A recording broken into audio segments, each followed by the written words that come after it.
दोस्तों नमस्कार। दोस्तों हमारे देश में मोबाइल नेटवर्क ऑलरेडी डिप्लॉयड है। 4G 5G सर्विसेज आपको ऑलरेडी मिल रही है और अभी एक चर्चा ये हो रही है कि सैटेलाइट के थ्रू मोबाइल के अंदर में सेम टाइप ऑफ सर्विस जो कि आप 4G 5G नेटवर्क जो टेरेस्ट्रियल नेटवर्क से ले रहे हैं उसी तरह के सर्विसेज आप सैटेलाइट से भी ले सकते हैं। तो इसके ऊपर टीआरआई ने ऑलरेडी एक कंसल्टेशन चालू किया हुआ है। आप जाके टीआरआई के वेबसाइट में देख सकते हैं, लोगों ने उस पर रिस्पॉन्स भी किया है।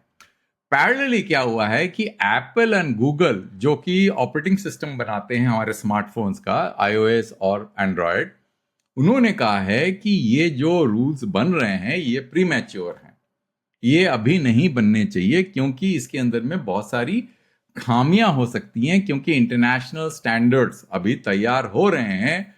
जब वो बन जाएं तो ही आप इसको लागू करिए, क्योंकि फोन के अंदर में बहुत सारे मॉडिफिकेशन की जरूरत पड़ेगी। जो कमर्शियल मोबाइल फोन है उससे आप सैटेलाइट के माध्यम से 4G 5G कनेक्शन और कनेक्टिविटी नहीं दे पाएंगे।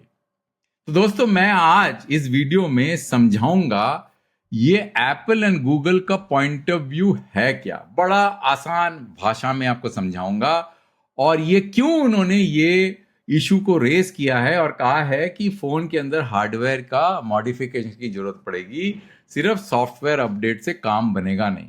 तो दोस्तों ये है मेरा प्रेजेंटेशन आज का कि D2D या D2 जो है M, जिसको बोला है डायरेक्ट टू डिवाइस और direct to mobile, is not just a tower in the sky. Because एक धारणा है कि BTS ग्राउंड में हो या BTS का मतलब जो टावर, वो ग्राउंड में हो या हवा में हो, क्या फर्क पड़ता है। देखिए आपके पास में एक स्मार्टफोन है और आपके पास में एक सेल टावर है। आप अभी भी जो है 5G कनेक्टिविटी ले रहे हैं, है ना। कैसे ले रहे हैं कि आपका स्मार्टफोन जो है टावर से कम्युनिकेट कर रहा है, टावर स्मार्टफोन से कम्युनिकेट कर रहा है, वो काम बन जा रहा है।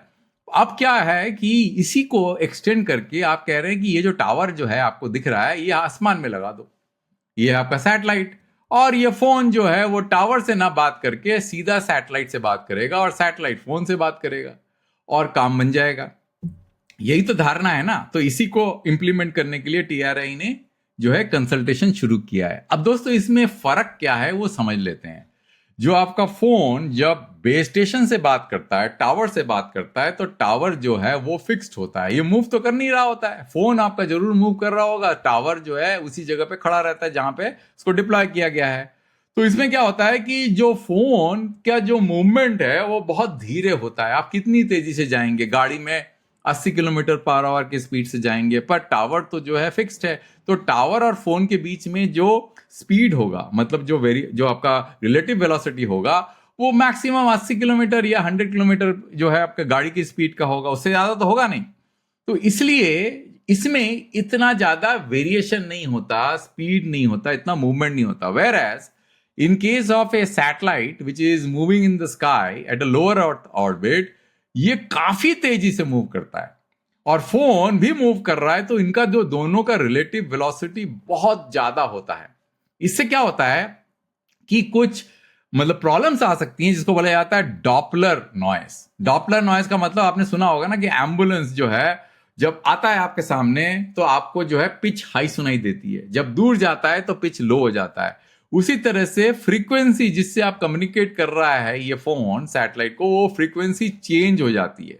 ये जो फ्रीक्वेंसी है ये चेंज हो जाती है अगर सैटेलाइट दूर जा रहा है या सैटेलाइट आपके पास आ रहा है। अगर मान लेते आपका फोन यहाँ है तो सैटेलाइट अगर आपके पास में, तो जब फ्रीक्वेंसी चेंज हो जाएगा तो आप जिस फ्रीक्वेंसी में उसको रिसीव करने की कोशिश कर रहे हैं तो वो कर नहीं पाएंगे ठीक से। तो इसलिए जो है आपको दिक्कतें आ सकती हैं। और बीम्स जो है, ये जो बीम्स होते हैं, देखिए फोन जो होता है वो होता है आपका ओमनी डायरेक्शनल। इसमें क्या होता है, जो सिग्नल जो इससे निकलता है वो सब डायरेक्शन में निकलता है, क्योंकि आपको पता नहीं होता है किस डायरेक्शन में जाना है। यहां पे आपको सिग्नल जो है डायरेक्शन, एक डायरेक्टिविटी की तरफ होना चाहिए, क्योंकि अगर ये ओमनी डायरेक्शनल यूज करेंगे यहाँ पे तो इसका पावर जो है जब तक ये पहुंचेगा सैटेलाइट तक, जब तक पहुंचेगा तब तक वीक हो जाएगा, क्योंकि यहाँ पे आपको पिन पॉइंट नहीं कर सकते। यहाँ पे क्योंकि दूरी बहुत कम है तो कोई फर्क नहीं पड़ता, पर यहाँ पे थाउजेंड्स ऑफ किलोमीटर होंगे तो 100 एटलीस्ट 550 और 500 किलोमीटर तो होगा। तो कम से कम आपका समझ लीजिए 50 गुना ज्यादा डिस्टेंस होगा। अगर आप मान लीजिए इन दोनों के बीच में 10 किलोमीटर का डिस्टेंस है, यहाँ पे 500 किलोमीटर का डिस्टेंस, तो 50 गुना ज्यादा होगा।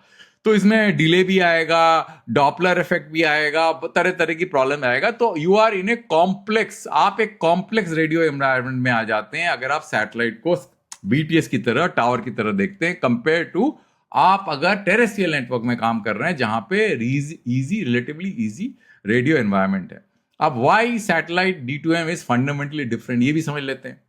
जैसे मैंने आपको बताया कि टावर जो है ग्राउंड में फिक्स है, सैटेलाइट बहुत तेजी से मूव कर रहा है और एक डायरेक्शन में जा रहा है जो कि अननोन है, ज्यादा डिस्टेंस है, डिले भी ज्यादा हो जाता है, डॉपलर इफेक्ट ज्यादा होता है। मैंने आपको बताया कॉन्स्टेंटली चेंजिंग कंडीशन, यहाँ पे 0 टू जो है 1 टू मैक्सिमम 30 किलोमीटर, 30 किलोमीटर बहुत ज्यादा बोल दिया मैंने, तो मतलब मैक्सिमम 10 किलोमीटर ज्यादा होता नहीं है। यहाँ पे आपका 1.5 के किलोमीटर हो सकता है, मतलब 1500 किलोमीटर हो सकता है। Round trip delay can be 60 millisecond, यहाँ पे करीब मान लेते हैं 5 मिली सेकेंड या 2 मिली सेकेंड होगा, क्योंकि 30 किलोमीटर जनरली होता नहीं है, 10 किलोमीटर से ज्यादा नहीं होगा। फ्यू हर्ट्स होगा यहाँ पे आपका डॉपलर शिफ्ट, यहाँ पे किलो हर्ट्स में होगा, फ्रीक्वेंसी चेंज हो जाएगी। टावर स्टेशनरी, यहाँ पे रिलेटिव मोटर 7 to 8 किलोमीटर पर सेकेंड। सोचिए आप 80 किलोमीटर पर आवर में जा रहे हैं, यहाँ पे 7 to 8 किलोमीटर पर सेकेंड, तो कितना तेजी से मूव करता है। ये स्टेबल है, ये लिंक जो है कंटिन्यूसली चेंज हो रहा है। नियर बाई टावर्स जो है हैंडओवर जो है इजी है, यहाँ पे हैंडओवर काफी डिफिकल्ट है ना। तो satellite D2D is not tower in the sky. ये टावर इन द स्काई नहीं, it is a completely different radio environment. ये टावर नहीं है, रेडियो एनवायरनमेंट है, इसलिए आपको उस तरीके से देखना पड़ेगा। बट दोस्तों कई लोग कहते हैं अरे हम तो ब्रॉडबैंड यूज कर रहे हैं FWA से, जैसे अब स्टारलिंक का ब्रॉडबैंड टर्मिनल बाकी देशों में यूज हो रहा है, इंडिया में भी इसकी सर्विस जल्दी शुरू होने वाली है। तो स्मार्टफोन और FWA में क्या फर्क होना चाहिए? क्योंकि FWA जो है वो ऑलरेडी अच्छा काम कर रहा है, वो तेजी से वही सैटेलाइट, लियो सैटेलाइट जो कि तेजी से घूम रहा है, उसी को इस्तेमाल करके सर्विसेज प्रोवाइड कर रहा है। तो स्मार्टफोन क्यों नहीं कर सकता? इसका जवाब जानना जरूरी है।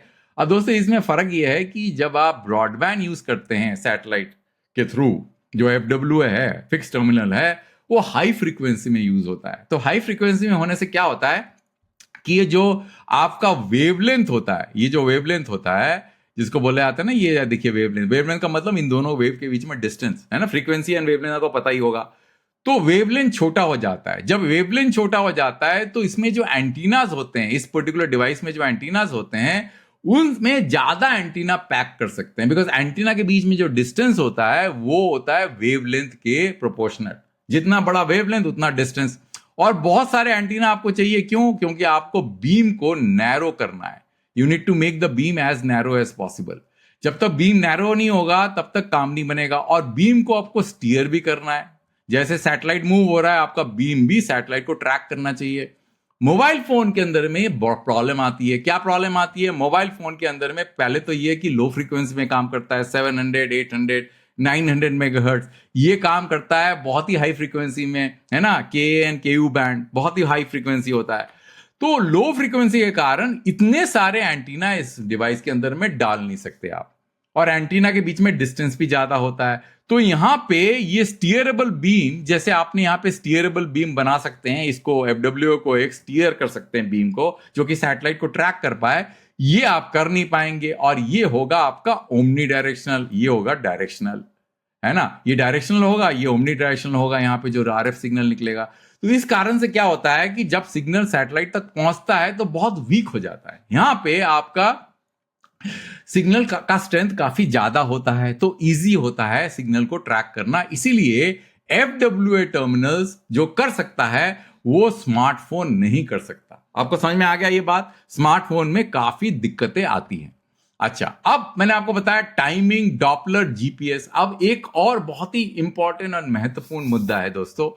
ये आपका जो डिवाइस है जो मैंने आपको यहां दिखाया, ये GPS सिंक्रोनाइज डिवाइस है। इसका मतलब बिना GPS के ये काम नहीं करता। जो फोन है वो GPS इस्तेमाल करता है मैपिंग के लिए, बाकी पर्पस के लिए, पर कम्युनिकेशन के लिए, आप जैसे ये अपना डिवाइस है जो टावर से कम्युनिकेट कर रहा है, इसके लिए GPS को इस्तेमाल करने की जरूरत नहीं पड़ती।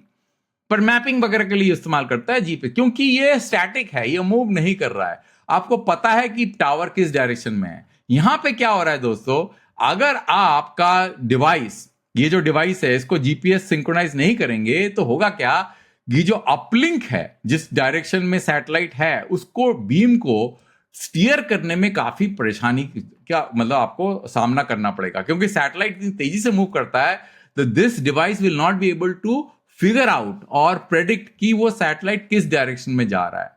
तो उसको सिंक्रोनाइज करने के लिए आपको जीपीएस सिंक्रोनाइज करना पड़ता है। फोन जो है वो जीपीएस सिंक्रोनाइज नहीं होता, नॉर्मल जो है टेरेस्ट्रियल से जो काम करता है। तो जब सैटेलाइट से कम्युनिकेट करना है तो ये अपलिंक, क्योंकि एक तो ये ओमनी डायरेक्शनल है, इस कारण से जो है ये थोड़ी दिक्कत आने वाली है, क्योंकि आपको एक तो जो है सैटेलाइट किस डायरेक्शन में आपको बीम थोड़ा शेप करना है या कुछ करने की कोशिश करेंगे हार्डवेयर मॉडिफिकेशन करने के बाद में भी, तो भी आपको ये प्रॉब्लम आने वाली है, क्योंकि आपका बीम इतना स्टीयरेबल नहीं है और यहाँ पे नॉर्मल कम्युनिकेशन जीपीएस सिंक्रोनाइज नहीं है। और जीपीएस सिंक्रोनाइज करेंगे, अगर मान लेते हैं कि कुछ हार्डवेयर मॉडिफिकेशन ऐसा कर लेते हैं जिससे जीपीएस सिंक्रोनाइज हो जाता है, तो बैटरी ड्रेन इतना ज्यादा हो जाएगा कि फोन का इस्तेमाल जो आप कर रहे होंगे वो अगर एक दिन में ड्रेन होता है आपका बैटरी 1 घंटे या 2 घंटे में ड्रेन हो जाएगा। यहां पे ये प्रॉब्लम नहीं है क्योंकि ये एक्टिव पावर डिवाइस है, ये पावर सप्लाई आपको कंटिन्यूअस मिलता है, ये बैटरी पावर्ड है ना दोस्तों, इसीलिए ये दिक्कत आती है। जो एफडब्ल्यू टर्मिनल कर सकते हैं वो स्मार्टफोन नहीं कर सकते। जैसे आपको बताया मैंने, timing Doppler GPS satellite needs more help, क्योंकि ये सारी प्रॉब्लम्स जो है सैटेलाइट में आती है, यहां नहीं आती, टेरेस्ट्रियल में नहीं आती। जो मैंने आपको पहले बताया कि सैटेलाइट को पोजीशन देखना पड़ता है, अपना डिटरमाइन करना पड़ता है जीपीएस से, फिर कैलकुलेट करना पड़ता है डिले, फिर प्री कंपनसेट करना पड़ता है, अपना डॉपलर जो मैंने को बताया फ्रीक्वेंसी शिफ्ट हो जाता है, फिर ट्रांसमिट करना पड़ता है, करेक्ट करना पड़ता है frequency and timing, and maintain करना पड़ता है link with the satellite as the satellite is moving across the sky, है ना। तो ये सब करना पड़ता है, इसीलिए ये थोड़ा सा डिफिकल्ट काम है। अच्छा, एसएमएस क्यों काम करता है, वॉइस एंड डेटा के लिए इतना मुश्किल क्यों है, क्योंकि एप्पल तो ऑलरेडी ग्लोबल स्टार के साथ काम कर रहा है एसएमएस में। एसएमएस इसलिए काम करता है क्योंकि एसएमएस में कंटिन्यूअस जो है रियल टाइम ट्रांसमिशन की जरूरत नहीं है।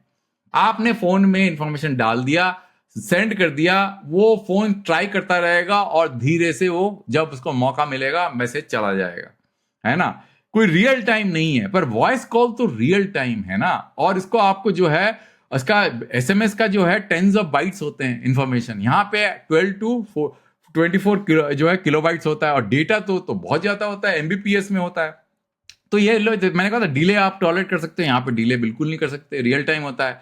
यहाँ पे इंटरैक्टिव एप्लीकेशन में लेटेंसी आपको कम चाहिए, लिंक की रिलायबिलिटी जो है फिर भी काम करता है, गैप्स आ गए तब भी काम करता है। यहाँ पे आपको कंटिन्यूअस सैटेलाइट का कनेक्शन चाहिए तो काम नहीं करेगा। यहाँ पे भी ब्रॉडबैंड में भी वही चाहिए, हाई कैपेसिटी। हैंड ओवर यहाँ पे जरूरत नहीं है ना, यहाँ पे हैंड ओवर की बिल्कुल क्रिटिकल है, यहाँ पे एक्सट्रीमली क्रिटिकल है ना। तो एसओएस के केस में जब मान लीजिए आप किसी मुसीबत में है और आपको एसएमएस भेजना है तो आप 5-10 मिनट में एसएमएस आपका चला जाएगा। यहां पे अगर आपको फोन कॉल करना है तो आप वेट नहीं कर सकते कि भाई देखिए वॉइस गया फिर थोड़ी देर तक वेट किया, तो वो फिर वॉइस कॉल रियल टाइम नहीं हो पाएगा। सिमिलरली डेटा के लिए लेटेंसी बहुत बढ़ जाएगा, इसलिए एसएमएस काम करता है और डेटा के लिए और कोई स्ट्रैटेजी इस्तेमाल करनी पड़ती है। अब दोस्तों एक और इंटरेस्टिंग चीज है, वोडाफोन आइडिया ने एएसटी स्पेस मोबाइल जो एक कंपनी है जिसके बारे में मैंने ऑलरेडी वीडियो बनाया था, उसके साथ करार करके रखा हुआ है। वोडाफोन यूके ने भी कर रखा है। अब दोस्तों एएसटी ये क्लेम करती है, एएसटी स्पेस मोबाइल ये क्लेम करती है कि भाई फोन के अंदर में कुछ भी हार्डवेयर चेंज की जरूरत नहीं है। वो उन्होंने तो डेमोन्स्ट्रेट कर दिया है कि आप जो है 5G ब्रॉडबैंड जो भी वीडियो कॉल सब कुछ कर सकते हैं। अब उन्होंने कैसे किया ये, अब उन्होंने क्या किया दोस्तों, नॉर्मली क्या होता है कि जो सैटेलाइट्स होते हैं वो छोटे होते हैं, स्टारलिंक ले लीजिए, ग्लोबल स्टार ले लीजिए, उनके एंटीनास छोटे होते हैं। एएसटी स्पेस मोबाइल ने सारा का सारा प्रॉब्लम जो कि फोन में सॉल्व करना चाहिए उन्होंने अपना सैटेलाइट के ऊपर में डाल दिया। सैटेलाइट के एंटीना को बहुत बड़ा बना दिया उन्होंने, मतलब इतना बड़ा कि वो लगभग बास्केटबॉल के फील्ड के साइज का सैटेलाइट का एंटीना है। अब वो बड़े एंटीना के कारण क्या होता है कि जो बीम स्टीयरिंग वगैरह जो लो फ्रीक्वेंसी में चैलेंज हो जाता है वो सैटेलाइट आसानी से कर सकता है, जो कि फोन नहीं कर सकता। तो सारा का सारा जो रिस्पॉन्सिबिलिटी उन्होंने सैटेलाइट पे थोप दिया। अब इसमें दिक्कत क्या आएगी दोस्तों, क्योंकि इस तरह के बड़े बड़े सैटेलाइट आप ज्यादा नहीं लगा सकते, मान लेते हैं 1 या 2, 5, 10 मैक्सिमम 20। अब कम सैटेलाइट के कारण, क्योंकि आप लो फ्रीक्वेंसी बैंड में काम कर रहे हैं, तो आपकी कैपेसिटी गिर जाएगी। भले ही आप ये स्मार्टफोन के अंदर में आप ये कनेक्टिविटी दे पाएंगे, पर आपकी कैपेसिटी जो है काफी गिर जाएगी। इसके लिए आपको ज्यादा सैटेलाइट की जरूरत पड़ेगी। तो उन्होंने स्टारलिंक हो गया और बाकी सारे जो जो सैटेलाइट प्रोवाइडर्स हैं, उनके सैटेलाइट छोटे होते हैं, लार्ज नंबर होते हैं, और AST स्पेस मोबाइल के सैटेलाइट जो है बड़े होते हैं पर कम नंबर में होते हैं। समझ में आ गया दोस्तों आपका? इसलिए दोस्तों इसलिए क्योंकि ये satellites cannot be overwhelmingly large, तो फोन के पास में वो होना चाहिए। मतलब you need to configure the phone in order to support satellite D2D।